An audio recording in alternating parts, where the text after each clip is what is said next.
Huepa, soy Natalie de la Torre. Y yo soy Mitzi Quinto, y esto es Ecos Patrimoniales, el podcast de todo y para todes, de todo patrimonio. Hey Erin, thank you so much for, all the things that you're sharing. And I was wondering because, I'm really interested in this process of you being a researcher, of you being, the one carrying out the interviews. Like that's why I asked you about, if you found that the participants were eager or had these limitations, or I don't know, they didn't want to share information with you, but it was really nice to hear that they were actually willing to do it. But now I want to ask you something more about your experience. Like, would you say that it was easier for you because you're,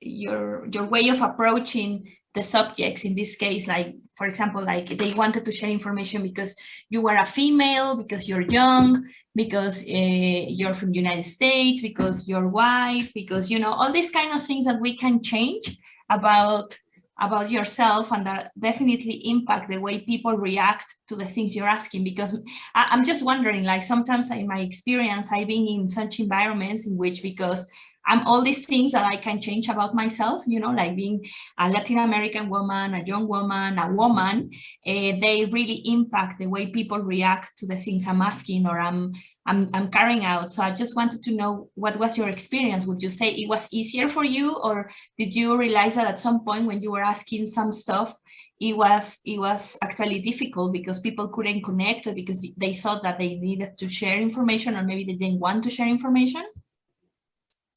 And add to that I could say I had a contract with a major book publisher that people had heard of, that I'm a tenured professor, that I could point to a history of prior publications in, the New York Times, and et cetera, et cetera. So I had a lot going for me in terms of access. Oh, and also networking, so some of these interviews, like I talked to the mayor of Birmingham, Alabama, about his decision to take down a monument. He was the very first official to order the removal of a monument after the death of George Floyd. And I was able to talk to him because a friend of mine knows him and sort of vouched for me, said, yeah, Erin's a good person to talk to. I think I try not to depend on any of these credentials. I did extensive preparation for each interview. So it wasn't that I called up somebody and said, explain to me everything about, indigenous protests, like about Columbus, for example, et cetera. But I think it did make a big difference who I was. And I thought a lot about my positionality. I'll be honest with you. Okay, so my first thought about this book was that I was going to write about why monuments are harmful. And then I started doing more research and realized Americans of color have written that book again and again and again, and white Americans have not paid attention to them. One of the books I cite is from 1916, an activist who looked at representations of Black Americans in public art and talked about the stereotypes of that. So if that book has been around since 1916, there's no reason for me to be like, well, I'm a professor and I'm going to write that book and more people will listen because I can speak louder. So instead I decided, like, this is going to be a book for my fellow white Americans who are also not up to speed about these issues. Okay. Is essentially what I thought of it as. So I don't know if I have achieved that. I'm still definitely anxious about that, but I try not to, Columbus by claiming discovery that had already been fairly obvious to a lot of people. I see. Well, thank you so much for sharing this, because this is the kind of things that I guess we sometimes face in academia, but also like in trying to understand the impact, right, of our different hats we can have. No, it's like, as you were saying, like you can have your hat as a researcher or your hat as a a white female, or and so on. So it's really important to see this and to be conscious about it and the impact that it's going to have in your data collection. So yeah, thanks for sharing this as well. Antonio, do you have another question for Erin? One of the things that as you're aware, that I'm very passionate about is theory, and specifically theories of destruction that our historians and archaeologists and anthropologists and you name them have created in order to explain these kind of phenomena that we are looking at. But I guess that with last year, with all that happened in the USA and then in Latin America and then in Liverpool, for example, my question is, it's going to be a boring one, but I'm sorry, it's what I'm really passionate about. But how did you decide what to include and what not to include in terms of all these frameworks and theories on vandalism, iconoclasm, iconoclasm from below, iconoclasm from above, all these frameworks that we have been reading, or maybe, I don't know, iconoclash. So how was your experience about that? Yeah, we need to get together and have a drink and like talk about all of these frameworks, because I mean, I had read so many of them before so many of these theories, and then I reread to write the book, and I thought about it so intensely, and then I put hardly any of it into the book because this is a book for a popular audience. So I like snuck a little into some of the footnotes, but I thought of this book as a book of stories, because that is what changes most people's minds rather than theory.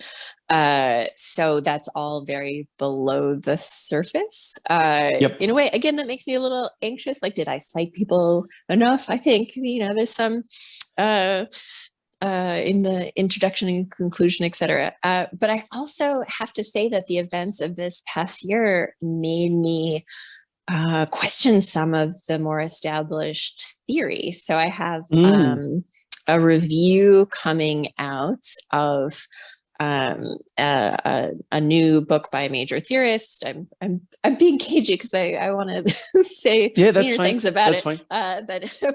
But this scholar is noted for their theory about why people attack art.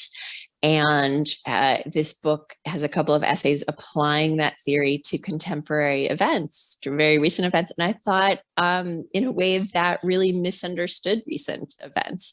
That, like I was saying before with the journalists, with the little snippets of interviews, just sort of cherry-picked facts and then plug them into existing theory instead of using what had happened to challenge theory.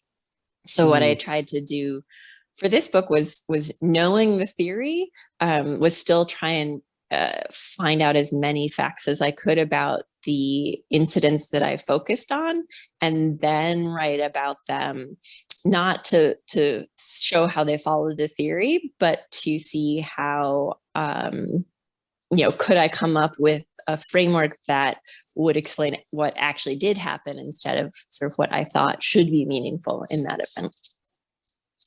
So that means that you actually, the book really give you the idea of the approach that you end up finally embracing, or was the other way around? Like, no, definitely. Okay. The research led to the approach. So, like for the labor unrest and the Confederate monuments, that's not something I knew going in. That was because I kept coming across all these mentions in all the dedication speeches I was reading about how you should care more about the past than about wealth. And I thought, what is going on? That's a weird thing to keep saying. And I tried to figure out the context of the dedication. So sort of zoom out a little bit to see what else was happening in those cities at the same time. But that was definitely not something I would have thought of to do, even though it's kind of in the theory, right? Dario Gamboni, who's one of the most well-known theorists, does talk about sort of economic stress among art vandals, but it wouldn't really. So it aligns with his theory, but his theory wouldn't have told me what exactly I should be looking for in the historical data. Exactly. And this is one of the things that I've been also discussing with other colleagues about this, is that as you are very well aware, we have all these theories that started to be published in the 1970s throughout the, up until the year 2000. But then we started seeing a lot of destructions and a lot of acts of vandalism or iconoclasm that actually do not match what we were told back in the 70s with the new art history and the new studies on destruction of art. And now, even more now with 2020 and what happened with, for example, the Islamic State in Iraq and Syria, I think that, we are also, and your book is part of this, we're looking at a new type of a scholarship, new approaches to the destruction of art, to the destruction of images, to the destruction of heritage, because no one theory can encompass many or all of the cases that we are witnessing. So that's also very exciting. Yeah, well, you're going to have to write the new book of theory.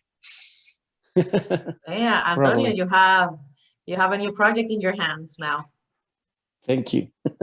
Erin, I wanted to ask you one last thing, and it is about I know you've asked yourself this question definitely in order to write this book as well. It's like, why would anybody risk going to jail to tear down, like you say, a piece of metal that, how you say, only a pigeon pays attention, no? Like, is there a law in the United States that allows citizens to demand the removal of a public monument? Like, what are the consequences of you doing iconoclasm from below as part of a community?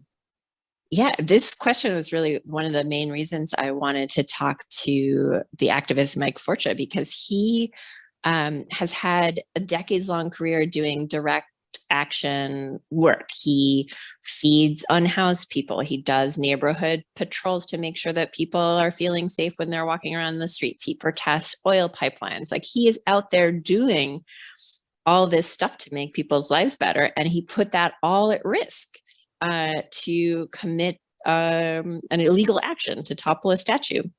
And so I wanted to ask him whether it was worth the risk. And he's like, of course, because it got people talking about why Columbus is not an uncontroversial figure. It got people talking about why people might protest damage of a statue and ignore totally the disappearance or murder of Indigenous women in the state.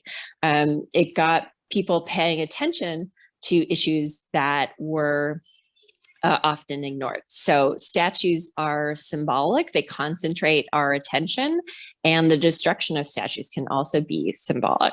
And another thing that I found in the book, which I had sort of suspected, but really confirmed through looking at the laws in both the federal law and in all of the states, is that there are very, very few peaceful, legal, law-abiding means to even ask for the removal of the statue in the US. Once it's up, it's up. For example, Mike Forcha had filed many petitions over the years with the state body that he was told was in charge of deciding whether a statue should remain up. But it turns out they had never even considered these petitions. They didn't have a process for considering removal. And in some states, like Alabama, where the Birmingham Confederate statue is located, it was explicitly against state law to remove a monument because after earlier protests about Confederate monuments after events, a horrific killing of churchgoers by Dylan Roof in 2015, and then the violent Unite the Right rally around a statue of Robert E. Lee in Charlottesville in 2017. Many state legislatures, especially in the South, had reacted by passing or strengthening laws to protect statues. So you might think, oh, well, why should anybody topple a statue when you could just ask for it to be removed, or let's have a democratic discussion? But that possibility is not real in most states. Even where I am in New York, we have removed one statue, New York City, in the last couple of years, but there's no regular process for doing that. That took a number of special commissions, and they rejected other appeals to remove other statues. So you can't really say that someone should not take direct action when there's no legal route. And also, it's not even like most of the public art or these monuments in the United States have been put up through some process that was democratic either. It's generally the monuments have been created by people wealthy enough to pay for them and powerful enough to negotiate a space for them in the public. So they're not put up democratically, and there's no democratic way to take them down. That doesn't seem very American to me. Wow. Yeah. Thank you for that explanation, because honestly, the lack of knowledge of this type of aspects in the law, especially when they vary from state to state, you have people argue that, oh, why don't they ask them? Why don't they do things peacefully? But there is no way to do things in a peaceful way, and nobody is rarely interested. People, at least people in positions of power, rarely want to listen to, other people's, especially when they're from different backgrounds, different races. So I think that is a very powerful knowledge to have, and that really puts all of this situation in context. And definitely that it makes you realize how brave and courageous these activists are to put everything on the line just to have, how you called it, retake that power, even if it's through a symbol, like taking down that statue of Columbus. So thanks again, Erin, for sharing all of this incredible knowledge that you've acquired through the research for your book. Thank you. Thank you, Erin. And I also wanted to ask you, I know you mentioned it, but so if I understood well, so there's not a democratic process to remove it, but also there's not the other way around, right? O sea, like there's no a democratic process to raise a monument. So it's just a decision of a few? Yeah, even in cases where it's not a private donation, where it's the city government deciding on a statue, it's usually just a small group of people. Sometimes it's open for public comment, but sometimes it's not. So even things like after the death of Ruth Bader Ginsburg, recently there was an announcement like a week later by the governor of New York that a statue to her was going to go up in Brooklyn, which is, great. I like her statue, but I thought, wait a minute, shouldn't we all be like talking about this, who we want to have honored? That just seems like it would be a good thing, right? Before we spend public money on monuments, we should, as communities, think about what the purpose of monuments is, who we want to honor. So in addition to having a lot of conversations about the monuments we already have, I think we also need to have a lot of conversations about what new monuments we want. Yeah, definitely. And you also mentioned something that I found really interesting, and maybe that's because I'm Mexican, so I don't really, so it's just that I'm not context-based in what you were saying, but you said something like, that's not very American. So what do you wanted to say by that? I think writing this book has made me more patriotic.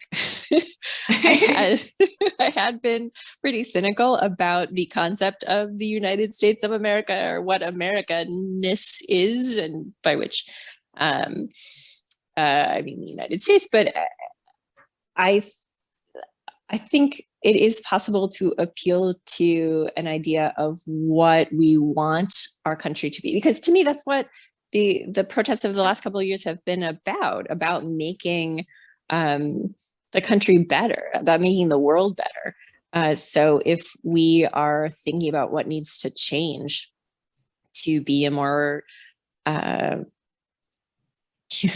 essentially be a less white supremacist country, we need to change a lot of stuff, including monuments, which are public signs of what values we want to hold. So currently the monuments in the United States are a sign that we think that rich white men are who should be respected and rule our country. And I'm pretty sure that needs to change.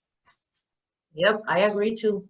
Mm-hmm. Yeah, me too, definitely. It's just like, I don't know, every time that I was, for example, when we all met in London, it was like, like always this kind of question, like, where are you from? No, and I'm from America. So in my case as Mexican, it's like, so you're American? Yes, I'm American because America is a continent. Yeah, but you're not like from the north, right? Because you speak Spanish. And I'm like, yes, I'm North America, but I'm also Latin America. So it's, these kind of things that always makes me feel like I don't fit in a, I can put myself in a space, but when you're telling me about these things, it's like, yeah, we all have pretty much the same idea to make this world better. How can we do that? And how our monuments are telling a story about something we may agree or we may not, right? But anyway, so I think this is pretty much the end. I don't know if Antonio has another question, but apart from that, I think we're really happy with everything you have, shared so far with us. Just quick comment on what you were all saying at the end is that it's exactly the same that I'm looking at in the case of Latin America, that statues of Columbus are not only being removed, but also other types of statues because different movements have taking on hold this idea that if we take down the statue, we're going to be able to, for example, the feminist movement, they want to kill the patriarchat, or for example, anti-colonial movements, they want to take down statues of Spanish conquistadors and so on and so on. And this whole idea of we need to move on. We need a better world. And the first step, or maybe the second step, I don't know, is taking down all those signs, as Erin was calling them, of the values that we at some point cherish. But this is the interesting thing. And this is something that, of course, we're going to talk about in other episodes, in particular the figure of Columbus in Latin America, because it is one of those signs that people are not bothered by him or his statue, but at the same time, they don't really care anymore. So it's almost like an ambiguous stance against him, because, yeah, I mean, having the statue, it's okay. Removing the statue, it's also okay. So it's kind of problematic in that sense, but nevertheless very interesting from our point of view. Yeah, definitely. And well, I think with these final thoughts, we want to thank you again, Erin. It's been a real pleasure to talk to you. And yeah, well, just wanted to ask you about your book, like, well, where can we find it? If you want to share with us your social media so we can follow you and so on. Yes, please promote your book. It's coming out, it's being published on February 8th, 2022 by Norton. So you can pre-order it anywhere. That would make me very happy. My website is artcrimeprof.com, and that has some links to my other articles on monuments and protest that have already come out. And if you want to catch me tweeting while slightly tipsy more times, I'm on Twitter at artcrimeprof. Brilliant. Excellent. Well, thank you so much. And yeah, so, well, thank you again. We're going to switch a little bit to Spanish. Y bueno, pues muchas gracias a a Erin, ¿no? Como ya vimos, ella tiene mucho que contarnos. Y pues nada, decirles que este solo es el inicio de esta temporada temática, que justamente va a ser sobre monumentos, antimonumentos, monumentos cómodos e incómodos, y vamos a ver el fenómeno en América Latina, en América, como ya vimos, nos gustó mucho esta iniciativa de Erin, porque finalmente Ecos Patrimoniales es un espacio donde queremos que todo el mundo tenga voz, y nos pareció muy importante traer un ejemplo, pues también de esta parte de nuestro continente, ¿no? Del norte. Entonces, Natalie, no sé si quieras agregar algo, pero pues yo me quedé muy contenta con las reflexiones del día de hoy. ¿No? Dijiste de verdad, fuiste al grano. Ha sido una conversación súper rica y que trae muchas cosas como Antonio trajo dentro del contexto. Compartimos muchas cosas y hay muchas diferencias entre lo que ha pasado en Latinoamérica y lo que ocurre en los Estados Unidos, y yo creo que esto va a enriquecer la conversación completa. Así que por favor, ya saben, nos pueden escuchar en Spotify, Apple Podcast, Google. Denos like en las redes sociales, Facebook, Twitter e Instagram, y pendiente que vamos a empezar a sacar varios episodios en lo que queda del año. Y si te interesa este tema y quieres hablar sobre él también, déjanos saber, que nos puedes también escribir en las redes. Así que muchas gracias a todos. Gracias, Erin. Thank you. Gracias, Antonio, nuevamente por la iniciativa y por compartir con nosotras hoy. Así que chao. Bye. Thank you.